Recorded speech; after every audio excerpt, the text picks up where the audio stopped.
right, dude, we're back. It is, what's the date? It's March 3rd, March 4th. But we're recording an episode that's going to be released on March 14th. And we're talking about January's numbers, actually, because didn't get them until halfway through February. This is when we could chat. So I'm going to pull up my phone, the list of homework that you gave me on our last meeting. It's a short list. It was a short list, and I still didn't complete it all. Let's see if I can find it. Do you have that list of my to-dos? So I do. Okay. So we have the why statements for your counter processes, yes, or at least as it pertains to discovered services.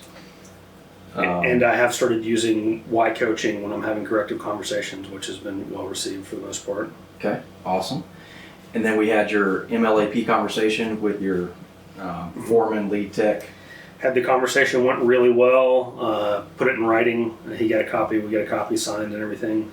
And then he transferred to my Garner store, my big store, because he lives closer to there. So actually today, a new technician started at the shop who is a flat rate guy with a minimum guarantee. Okay.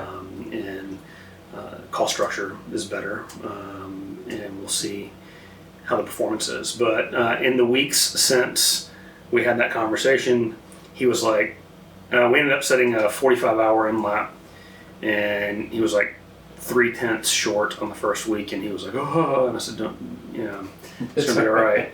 And then he hit it every week after that until he transferred, and so it's a different environment and different set of circumstances in Garner now, so we probably need to reformat that. Okay. Yep, so we need to recircle to MLAP for the newest technician. He's got more leadership responsibilities and more oversight responsibilities in the Garner store than he had at the Hillsborough Street store, which is the one that we talked about. So. Okay. So the other thing that I know that we were talking about was just discovered services as a whole, and trying to figure out whether we identified that discovered services was below our goal. Did we have an estimating issue? Did we have a discovery issue? We spent a little bit of time kicking that back and forth, and we talked about doing a some sort of an AWRO audit to determine. So we did. We audited 5 repair orders a week from each technician, actually between both Raleigh stores, because my senior technician over both Raleigh stores was doing that. He said he's just going to do it for both stores. And we found that it was a DVI process issue on the technician level. Okay. And the store that we talk about is not the one that he is typically at. And so, cat's away, mice will play type deal. And he ended up spending an increased amount of time over there. We had some meetings about the why of thorough DVI and write-up, and happy to say that we were over $2,000 for the month. So yeah, I did see in the performance report there as we were coming along that the last 3 weeks really made a big shift there. Yep. And that's awesome.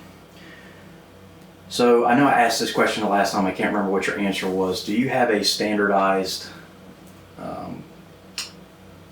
tolerance for red, yellow, green that all the technicians follow? Communication's the same between the service advisors and the technicians? Well, we have the policy written. Whether or not it's followed religiously is a different conversation. Sure. But yes, the standardization kind of, I hesitate to reference MAP standards, but it is not far off of MAP standards. But we have a 2-page document they can print front and back for everybody, and then they also have access to it online that is essentially our DVI with what qualifies for green, what's yellow, what's red, what requires a picture, what requires a video, okay, that kind of stuff. That's perfect. Well, thank you for sharing that. So the other action item that we had was making sure that we had a meeting with the team, both at the counter and in the back, and talking about what our discovered services goals were. You know what your discovered service goals were pretty, you had them identified pretty well when we talked, but the question was, if I picked up the phone and called the team and I said, hey, service advisor, what's your AWRO goal?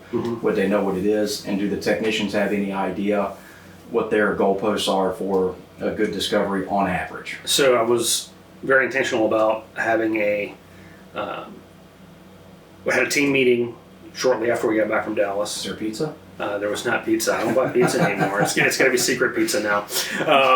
But we had a team meeting, and then I met with everyone individually. We did the dream sheets for everyone individually. They're actually on my desk over here. And, 30 days ago, they all knew what those goals were. Whether or not they could tell me what those goals are today, I would guess probably not, because it's not something where I've been there beating the drum on a regular basis. I touched it a few times in the first 2 weeks after that meeting, and then I got distracted with other stuff. And that store's doing fine, so it doesn't get a lot of my attention because it's not running off the rails, right? So negligence on my part. So one thing to think about there: take a little sheet, a postcard, laminate it, put the goals on it, put it on their, put it at their workstation. That way they kind of keep them front and center as far as what it is. Technicians, we do the same thing with that. Put it on the toolbox, laminate it, and anything that's a focus at the moment, you can change those out. So I mean, sometimes it's, sometimes we're focusing on answering in the third ring. Sometimes we're focusing on saying yes on the phone call. Sometimes we're focusing on AWRO. So one thing that might help, because I know you're not there every single day, is come in the day that you're there before you leave. Print out something, laminate it, put it on their workstation, and then next time you come in, you can rotate it out to something else. You just carry a lamination machine around with you? We have one in the shop. You don't have a laminator? Actually, I think we do at the Garner store, so I can make that happen. So no, I think index cards laminated with their personal goals that they gave me in the dream sheet. Yep. And then some corollary company targets to help them get to those goals would make sense. Yep, I think that'd be a great idea. So I want to circle back to the dream sheet. So I know you said you were able to get everything filled out. Mm-hmm. Did you have any revelationary? Not really, honestly. I didn't have any that couldn't be addressed or motivated with income. They were mostly things that you gotta have money to do. Sure. There was some pay off the house type stuff. There was some I want a truck type stuff. It's mostly materialistic stuff, which is the easiest to manage. Yeah, that's ideal. So with that, have we done anything with it yet, or have we just had it and then had a conversation with them? I've just had it and had the conversation. I haven't done anything on that. So the next step of that obviously is helping them. So the same way that you sit down, and you're really good at this, obviously, you understand what your target numbers are, you understand how to set goals, and you understand how to, walk a path of, achieving that goal. A lot of times, from an employee standpoint, they don't possess that same skill set. So making sure, if we do have a monetary goal like paying off a truck, right, there's a disciplinary action that has to take place. We have to save money each month outside of what the payment is to be able to pay the truck off. So we need a date. We need we need to back into that number for them. We need to try to figure out what the pay plan, what they could do on top of what they're doing now. So let's say you've got a guy turning 42 hours a week. Hey, if you turn 45, we would be able to take those extra 3 hours of compensation each week and apply towards paying the truck down. And now here's how much faster you pay it off. Here's how much faster we pay it off. So that's that would be the value of the dream sheet. Is you can say, hey, here's your current standard. If you raised your current standard from X to Y, this is what the monetary value would be to you, and this is how we could take that money. You wouldn't have to make, you would still have the exact same amount of disposable income that you have now, but we would be able to achieve this dream or this goal of paying off a truck, buying a house, sending little Johnny to private school, whatever it is, buying a bass boat. Yeah, bigger than the bosses. The classic. Yeah. I'm just gonna dinghy out back. So but that's where your next step with the dream sheet is, and it is slightly labor intensive, and I do understand that. But again, if we're trying to work on, we don't want somebody that's money motivated that's solely motivated by the money itself, because there's 3 things you can never have enough of. You'll never have enough time. You'll never have enough money. You'll never have enough space. I don't care what you have for all 3 of those. will burn through it. So you can give them a raise tomorrow. Their lifestyle is going to change, and they'll be just as broke by 2 Fridays from now as they are today. Yeah. So that's a never-ending cycle of having to. So the goal there is to try to be a better leader and try to help them identify how they can have a better life with the compensation plan that you have in place for them, and then also try to nudge them to one step above the standard. Yeah. One step above the standard. Some growth. Just a little bit of growth. Yeah. So that would be the next step there. Sit down, think about their goals like they were your personal goals and how you would achieve them. Take a look at their pay plan, what their compensation is on the incentive side, and look at their standard and see how we could nudge the standard forward a little bit to make it coincide with what they want to get done. Super. Okay. Alrighty. So I know I sent you the performance report. And you did a great job of filling that out. I appreciate that. I didn't fill it out last week. I'm sorry. That's okay. I got it up on the computer over there. Did you have any? You didn't have any issues or questions or anything like that in the process of filling it out? There were a couple of columns on the far right side of the sheet that I just don't track. I think it was maybe opportunities or leads or something like that, lead conversion. Yep.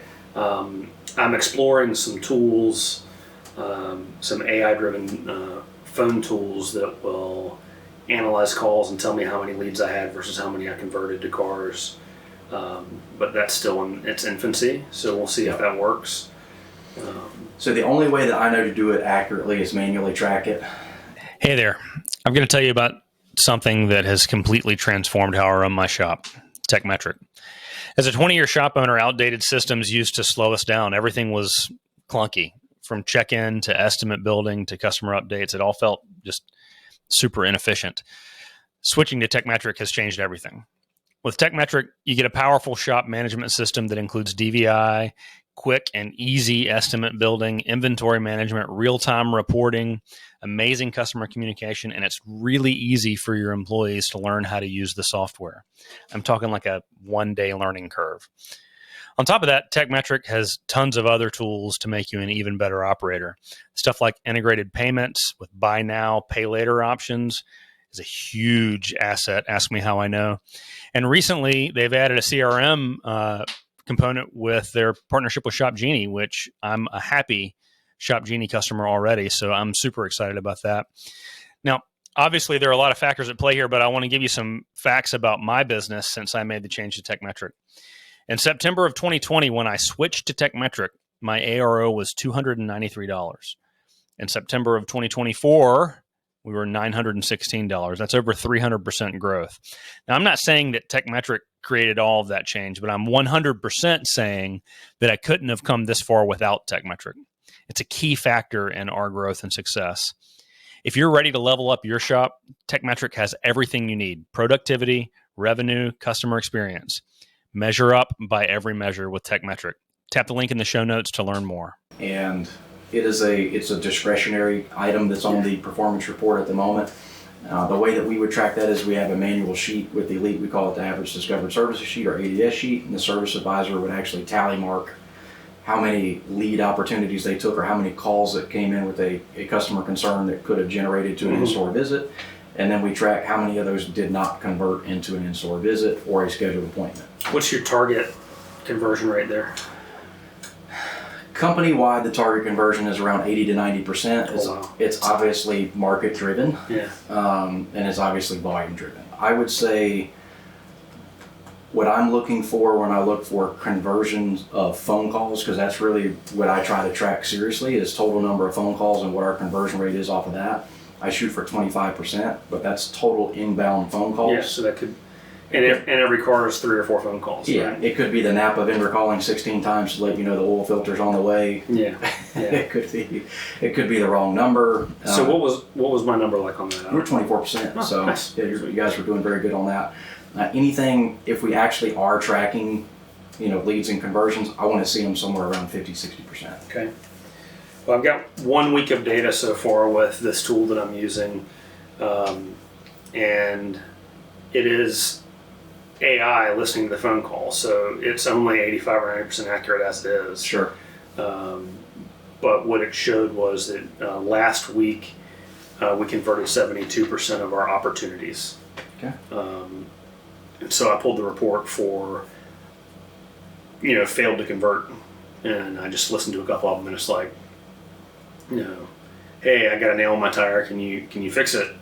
And they said, one of them I listened to was, I know we got a lot going on today, but you can go to Mr. Tire. Whoa, man, come on, bro, be better. But that's an opportunity for improvement. So one thing, I'm glad you brought that up, because that's one of those things that obviously bothers me as well, and I'm sure it bothers a lot of other shop owners. Have you identified what your cost of a phone call is? How would you quantify that? So we take total marketing expense and divide that by total inbound phone calls. I could determine that relatively quickly, but no, I have not. My marketing budget's really small at this store. Yep. So it's probably pretty low. So, there's other things that factor into marketing and car count other than just ad spend, right? So you're paying for the premium location that has a lot of drive-by traffic. So in your store, I would probably add, a lot At least of a portion of the rent. Yeah, a portion of the rent in there for it as well. It's not so much a huge trackable number for yourself. But it's an impactful number for the service advisors to know. Because my conversation with them is, hey, it cost me $55 for you to blow that phone call off. Do we want to start? They understand it in the moment when you're talking to them about it. Sure. But when they're in the heat of battle and it's 4 o'clock and they're busy as shit and they got 5 cars to finish and I get that. It's going to happen. It's hard to remember to say, yes, we can help with that. Yeah. Let's get it in. So it's frustrating for me, but I also understand. And I share that. I just found that them having a quantifiable cost into that, and then also, making sure that they understand that, again, we talked about that so that flat repair, right? It's not a $40 flat repair. We talked about this on the last episode. It's a $2,000 AWRO opportunity. It's your ARO for the last reported week on the performance report was $1,000. So that's a potential $1,000 sale. It's also a potential new customer that you had an opportunity to win over. That's going to have an LTV. What's the lifetime value, right? Yeah, it's going to have an LTV of whatever it is. So I think once we have that, I think it makes it easier for them. Again, we go back to those why statements as far as why is it important that we do say yes when we make ourselves available, even for the inconvenient opportunities for like a flat repair. And that doesn't mean we're going to push a $2,000 job out of the way to put a flat repair in first. We can still say yes, we can still bring it in, we can still assess what we can do to help them out, and maybe it is subletting it out to Mr. Tire down the street for the moment, right? But I tell my guys, I'd rather be in control of that, right? Well, Mr. Tire is going to take the low-hanging fruit and, leave the less profitable, intermittent drivability concern to us, and we got to be able to do those jobs too, but we don't make nearly as much money on those. That's right. That's exactly right. Okay, so I know we talked about the performance report. Do you have ability to have it in front of you, or? We can pause, and I'll run get my laptop, and I can have it right here if that's all right. If you want to do that, you can, or I'll read out the numbers to you. Well, that's fine. You can read out the numbers and let me. You got good eyesight. You can see it over there on the big 62-inch screen. Right. That's why I've got a screen that big. I can probably pull it up. It's a shared Google sheet, right? What's it called? Performance report.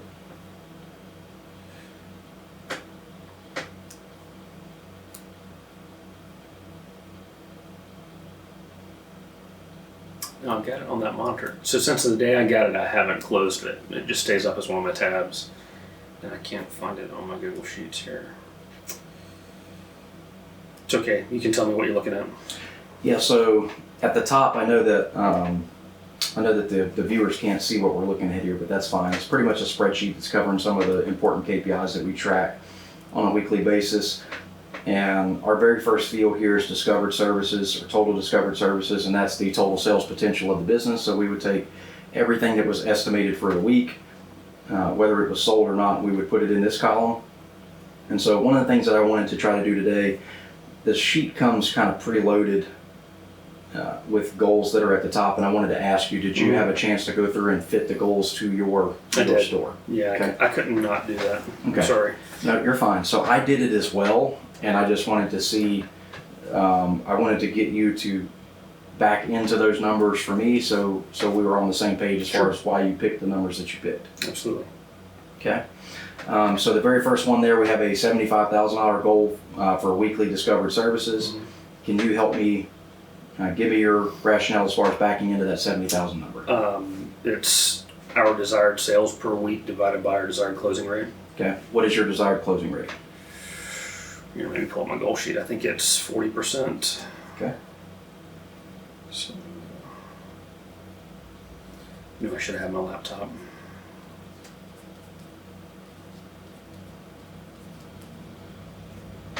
$25 goals. Raleigh. 40% with a $2,000 tech average quote. Okay. And so if we had $75,000 of discovered sales and 40% closing rate, that would equal out to whatever that equals out to is 1.6 million divided by 52. Yep. Okay. Yeah. Perfect. And so I'm just asking, are you dividing it by 52, or do you want to be safer and divide it by 50 and see what that number is? 52. Okay. I ain't closing 2 weeks.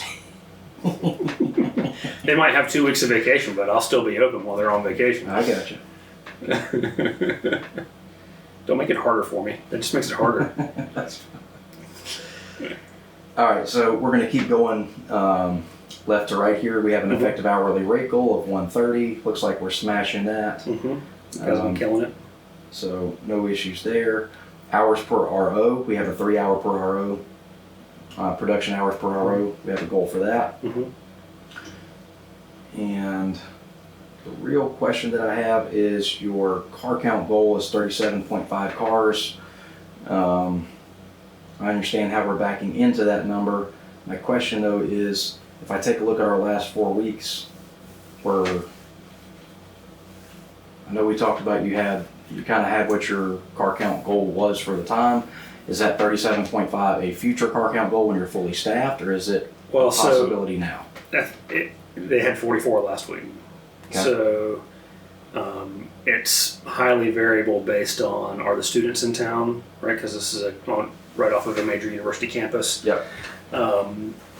And we had the weather, right? Did not car count down a little bit, but at the same time, it's advisor mentality and advisor capacity.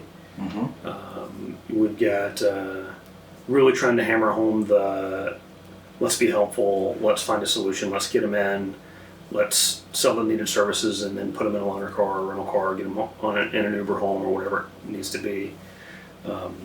2 weeks ago, and we're talking about February numbers when we talk about this, and I know you're looking at January numbers, but 2 weeks ago it was $26,000 with a $1,000 ARO.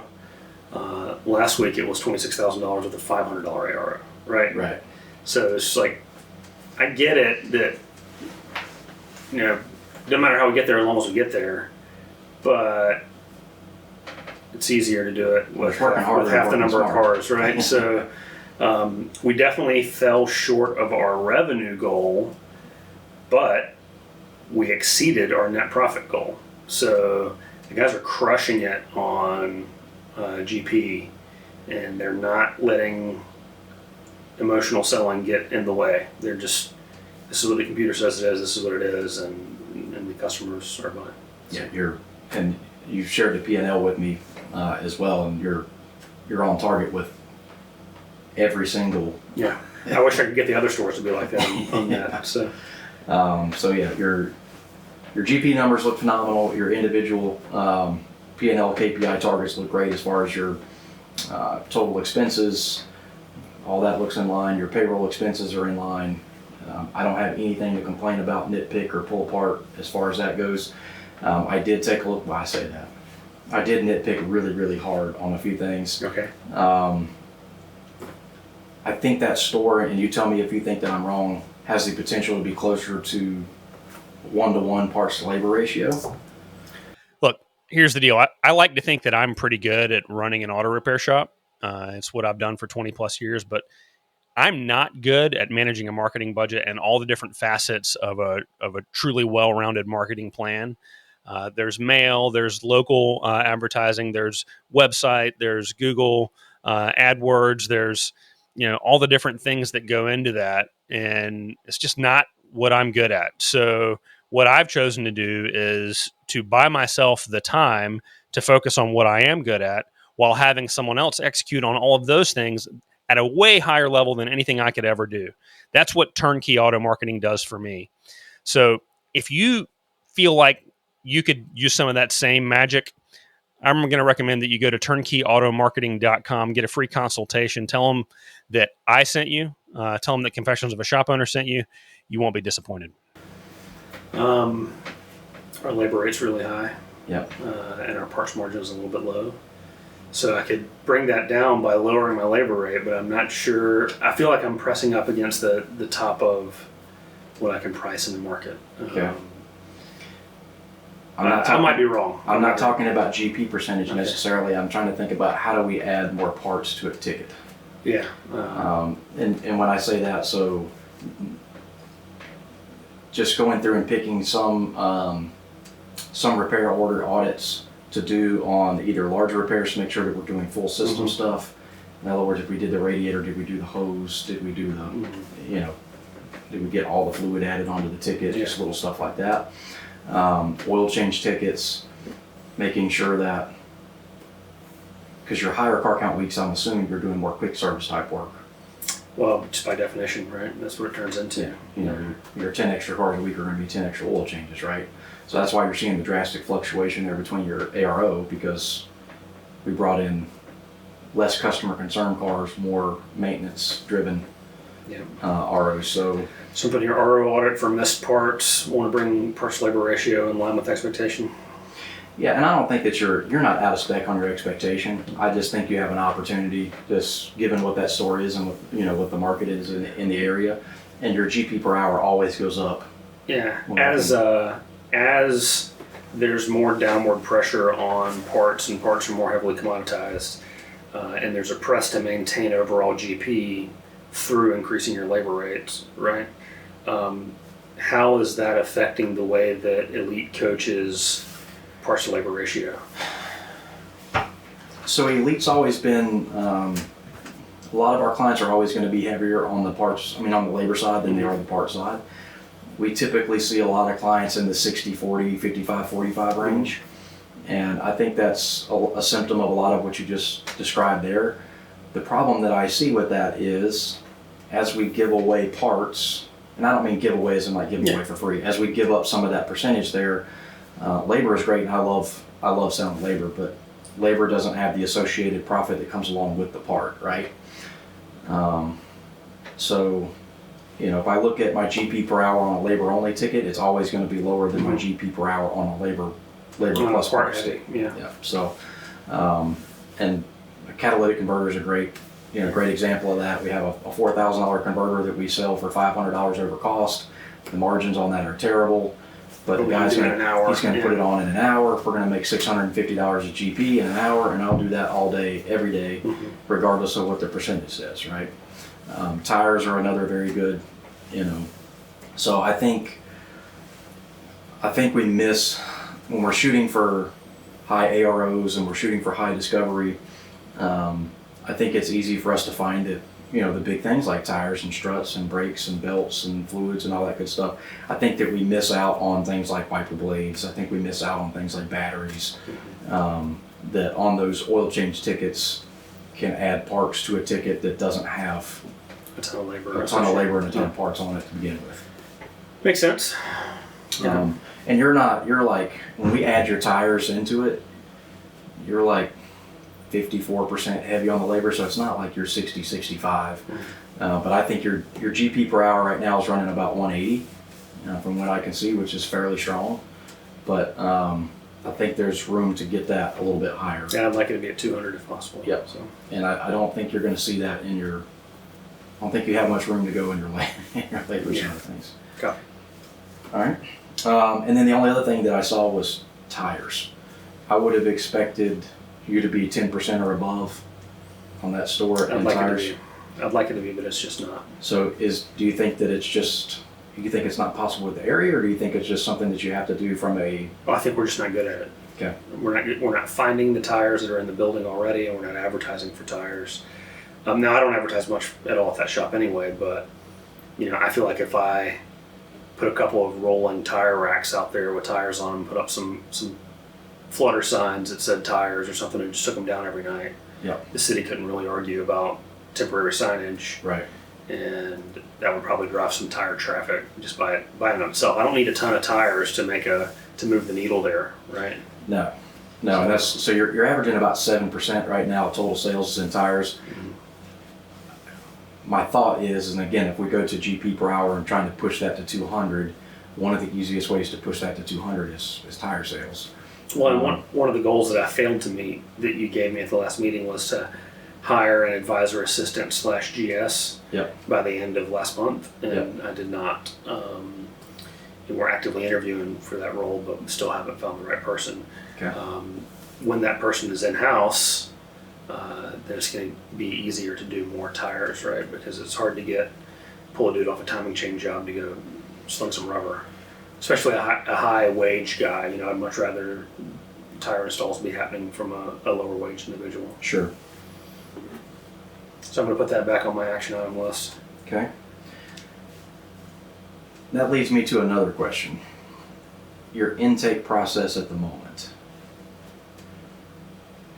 I'm assuming we still have not implemented speed of service at this store other than the foundational understanding that speed matters.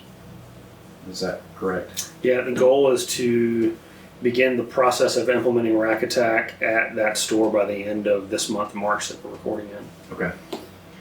So in the meantime, if I pull up for my appointment for an oil change, what does my intake process look like at the moment? Not a ton of waiters there, so it's greet, take keys, review everything that's being done, set the expectation that we're going to give you a call with an update later today. By what time do you need the car back? All right, we will have the oil change done by then, right? With the plan internally that if we find something that it needs and they authorize that need, then we can move the goalpost on that finish time, or we can arrange for alternate transportation. Okay. And you have one advisor, no advisor assistant. Correct. Now, Stephen, the manager over both Raleigh stores, has been spending a fair amount of time there because that advisor needs an advisor assistant. Okay.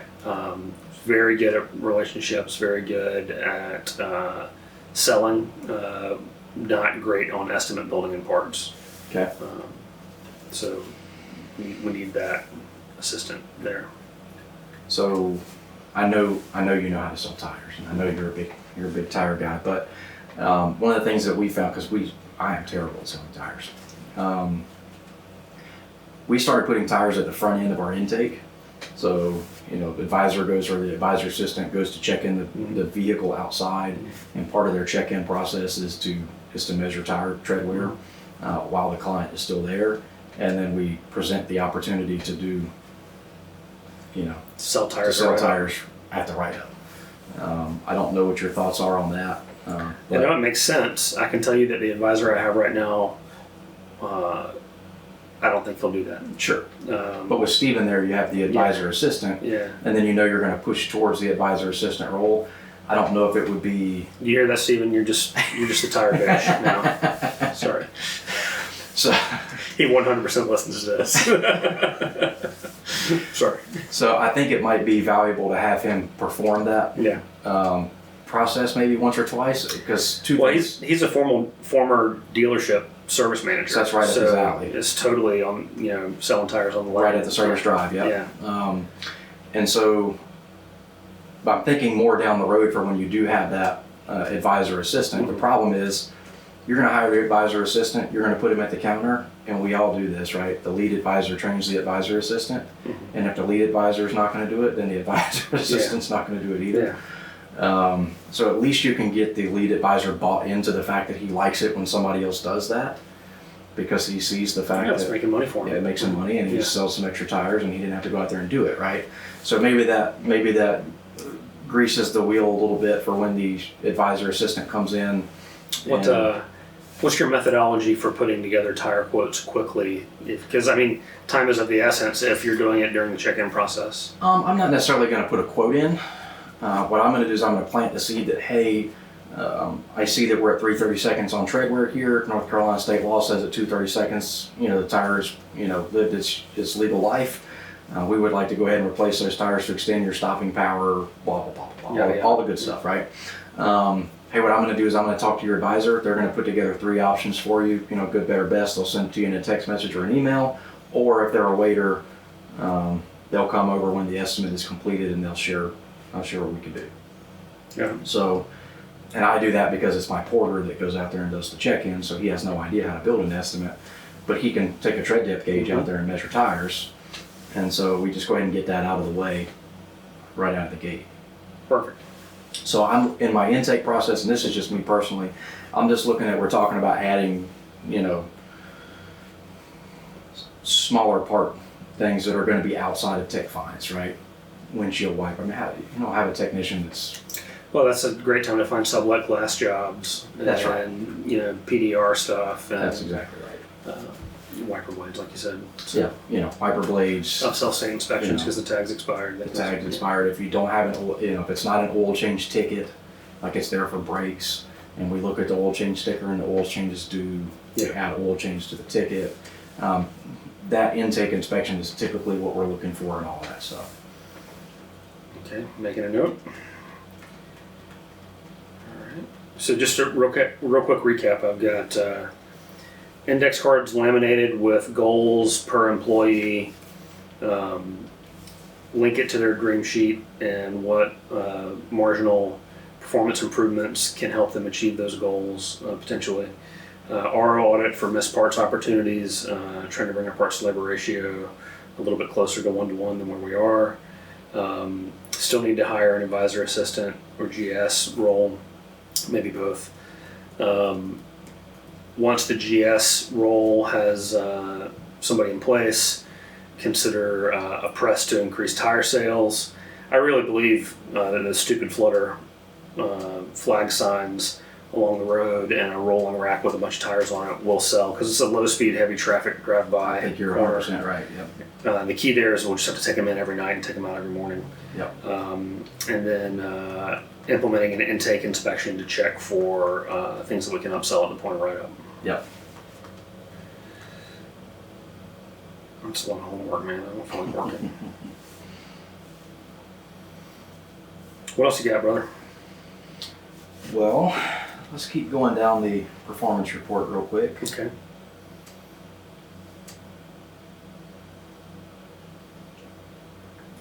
Again, just looking at your January to February numbers, already had a massive improvement in your AWRO or ADS. January numbers were fluttering somewhere around 1,500, 1,600. Where last 4 weeks we're looking at about 1,850 to 1,900 on discovered services. AWRO has seen a similar increase as well. So pat the advisor on the back, doing a good job again, going back to making sure that we find things that we're doing right as well. Yeah, absolutely. Because you guys are going through a lot of change. Yeah, and they're doing a great job. Yeah. So yeah, and I would agree with that. Labor GP is doing good at 72%. That's about a 10% increase from what we were seeing inside of January as well. So those numbers are doing good. I know you said you're... Why do you start smirking like that? You about to cut me? You about to cut me deep, Shrek? All right, well, I got 2 things. One, I do see an issue on the performance report. I would like you to go back to week 1 in January and audit your part GP. Okay, what does it say? Well, you have $1 so that's probably an error. of part GP, so we probably have a fat finger in there. Yeah. So let me see if I can get that parts cost there.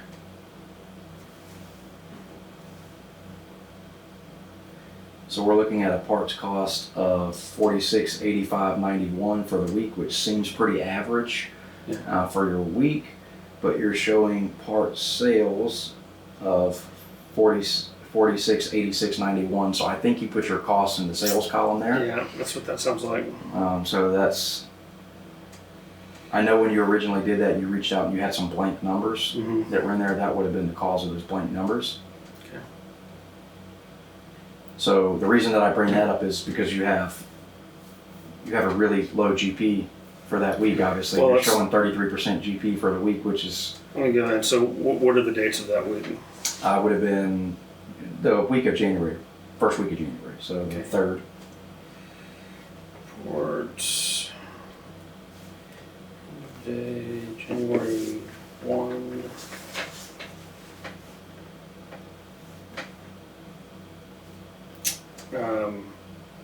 So, okay, do you want, that Monday through Friday was actually December 30th through January 3rd. Is that what you want? Yep. Okay.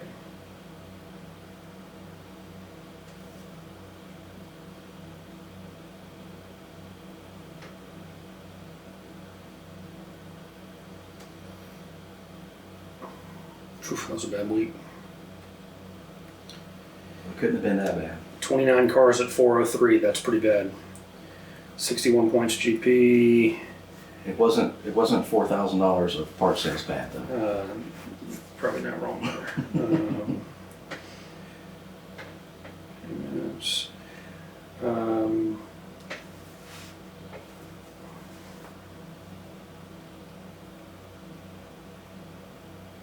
Okay, here we go. Sales, part sales were 58.13 and 89 cents, with discounts of 11.27.98. That's a huge parts discount. Yep. Parts cost that week were 19.34 and 14 cents. So it showed a 58.7% GP. So the sales number was right. It was 46.85.91 after discounts, and the cost was 19.34.14. Okay. So margin was good that week. It showed 61 points GP that week. Okay. And you are not tracking rechecks or comebacks at the moment. It's just worked into it. Sure. Yeah. I mean, I'm not effectively. I'm asking. The only reason I'm asking is because I know you're not a heavy discount store there, so $1,000 worth of parts discounts is probably a rare thing. That was a warranty problem, I'm sure. Yep. So. Okay. Alrighty. Well, outside of the action items, usually what I'll do is I'll take the last 10 or 15 minutes and discuss whatever kind of pain points you guys are having that are new from the last conversation. Has anything popped up that I know you said you had some staffing turnover? Well, it wasn't turnover this time. It was around. I transferred a guy to the big store because it brought him a lot closer to home, and that's where he originally wanted to work. We just didn't have a spot for him. Yep. And so new hire again started today, the day that we're recording. Need to be sure that I go to a dream sheet meeting with him, and that he understands what our average discovered services target is and why. And that'd be a good time to revisit it with everybody, right? Yeah. Just to touch base with them again. And I can do that when I'm handing out my little laminated index cards. There you go. So that'll be a good thing. As far as pain points go, honestly, I've been so focused on the big store with opening on Saturdays that I haven't given the small store the attention it needs to finish off those other action items, like hiring that individual. Okay.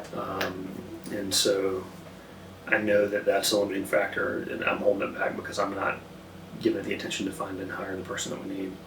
And I'm leaning a little bit more on Steven to start at least doing some of the initial phone screenings and that kind of thing. Yeah. Just because I know that if he waits for me, it's going to be a long wait, unfortunately. Well, that was actually, while you were talking, that was one of the things I was going to suggest. What do you think about Steven filling out the performance report for you weekly for that store, since he's directly responsible for? Yeah, I think that makes sense. He already does a manager's report once a week for the store, Yep. so yeah. I think it would be good for him to take a look at those KPIs and try to start identifying where he can see the breakdowns from. So Stephen, this is This is me passing that job off to you if I haven't done it by the time you hear this episode. No, see, this is Mike not holding you up from your earning potential. That's what this is. Awesome. Well, thanks, man. It's been fun. As far as other pain points go, it's mostly me, right? I am the limiting factor almost all the time. Well, I think that that's probably true for. I think that's probably true for all of us. I think as you grow and you're getting more stores and you're putting more focus on bigger stores. I don't think there's anything wrong with that. Obviously, as the owner and the captain, you have to pick and choose which jungle you're going to go cut down every day. That's going to have the most benefit. With that, though, you're relying on the team, like Steven.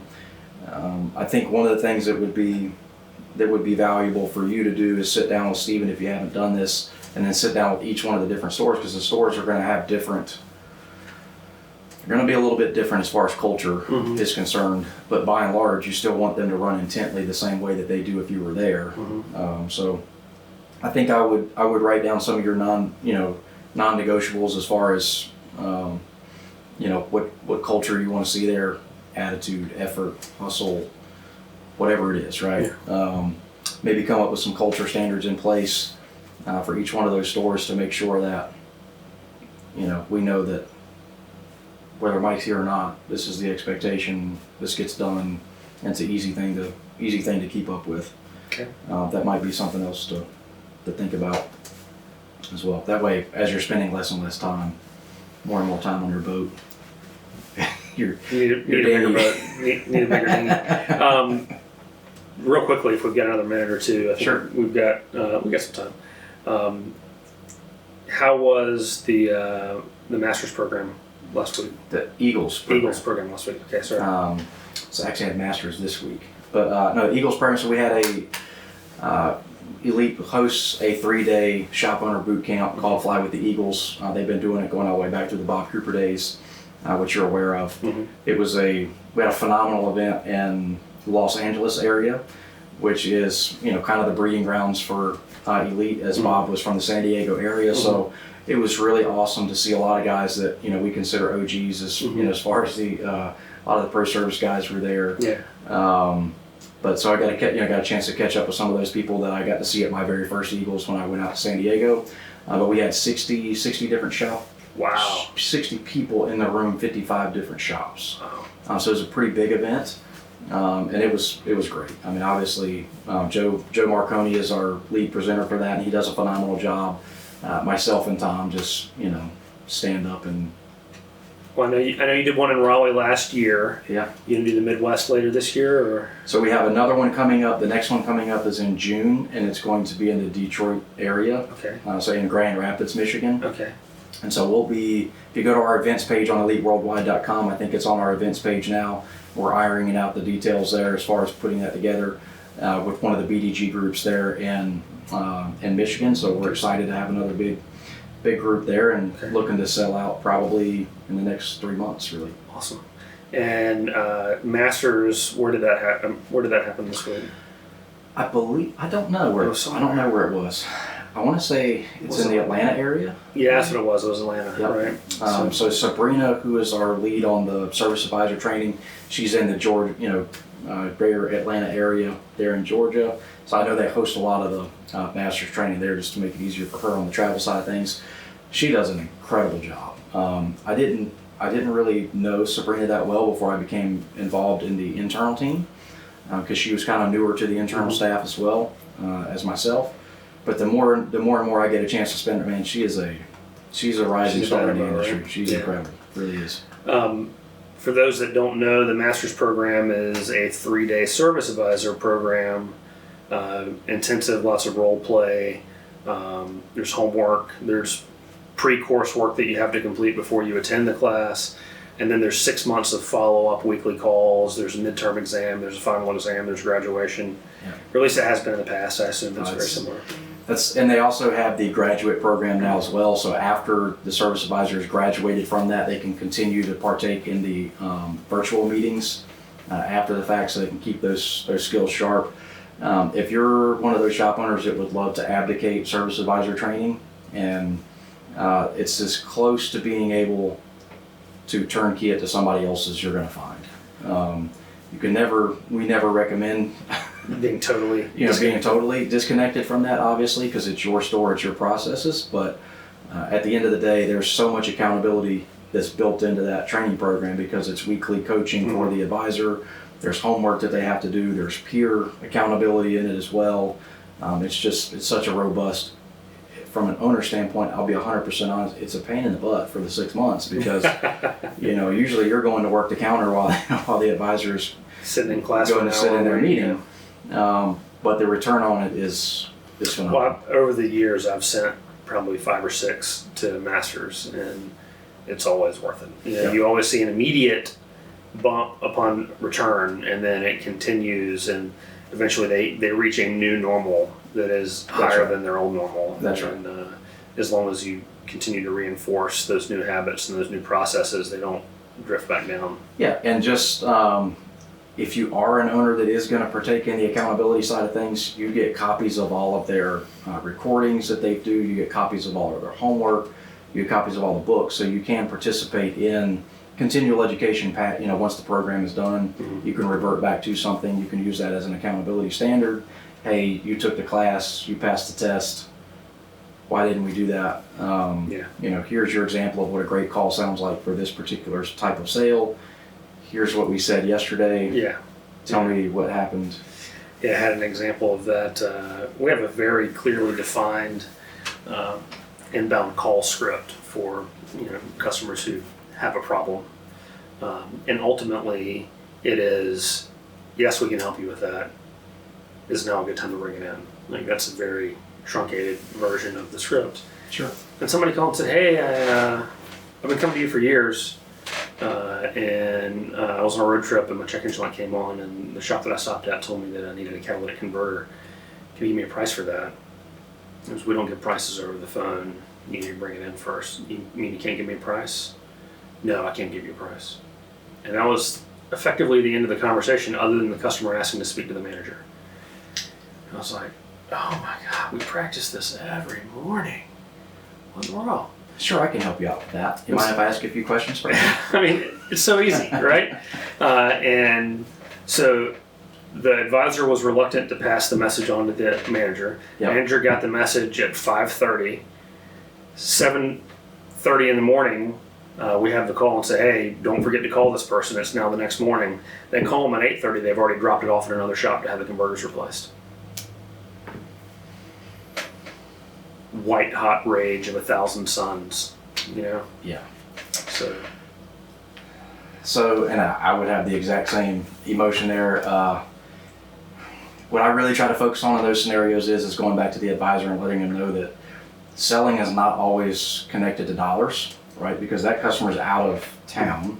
There's no dollar sale that you can really make in that scenario, but it's still important that we sell, that we're in control of the sale. So I'm assuming. to be clear, they had continued on from their trip and they were home ready to get the converters replaced. Oh, well, that's even better. Yeah. So it was absolutely a lost sale. Okay, So, I'm sorry. Yeah. What I was going to say is at least we could have done was controlled where they took their vehicle, Yeah. reached out to that shop. Never mind. So, Yeah, that's a loss. That's a good training opportunity right there. Yeah. It's good training. so we send an apology card and Starbucks gift card to the customer and say you deserve better than that experience. Ugh. Yeah. Well, that's my confession for this episode. I have way worse, so don't. Oh yeah. Let's not start trying to one up each other. So, anything else, man? I think we're pretty good. We'll keep, I'll send you an updated list of the action items for the coming month. Okay. We'll stay in touch on the performance report throughout Okay. the next couple weeks, and if I see anything, I'll chime If in and ask the you a question. performance report falls off, then just yell at Steven because he hasn't been keeping up with it. I'll confiscate his Subaru.